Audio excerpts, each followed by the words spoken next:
দর্শক সবাইকে স্বাগতম। আজ জানাবো আন্তর্জাতিক গণমাধ্যমের বেশ কিছু গুরুত্বপূর্ণ সংবাদ। গ্রিনল্যান্ডে সামরিক শক্তি বাড়ানোর ইঙ্গিত দিয়েছে ডোনাল্ড ট্রাম্প। হোয়াইট হাউস জানিয়েছে গ্রিনল্যান্ড দখল এখন যুক্তরাষ্ট্রের জাতীয় নিরাপত্তার অগ্রাধিকার এবং প্রয়োজনে সামরিক ব্যবস্থা নেওয়া হতে পারে। এই ঘোষণা নেওয়ার পর ন্যাটো মিত্র ডেনমার্কের সঙ্গে যুক্তরাষ্ট্রের উত্তেজনা আরও বাড়তে পারে। ভেনেজুয়েলার সামরিক হস্তক্ষেপের পর ট্রাম্পের নজর ফের আর্কটিক অঞ্চলের এই ড্যানিশ ভূখণ্ডের দিকে।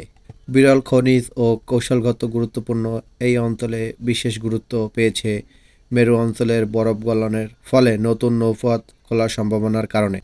পাকিস্তানের পাঞ্জাবে চাকাওয়াল জেলায় ধোকপাঠান এলাকায় বাস খাদে পড়ে কমপক্ষে 5 জনের নিহত হয়েছে, আহত হয়েছে আরও 27 জন।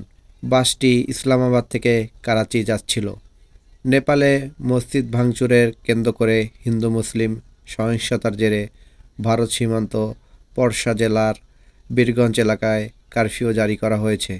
ভেনেজুয়েলায় শনিবার মার্কিন বাহিনীর সামরিক হামলায় অন্তত 57 জন নিহত হয়েছে।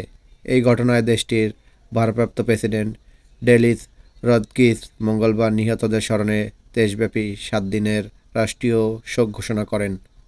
তীব্র তুষারপাত ও বরফঝড়ের কারণে ইউরোপে জুড়ে ভ্রমণ ব্যাপক বিপর্যয় সৃষ্টি হয়েছে।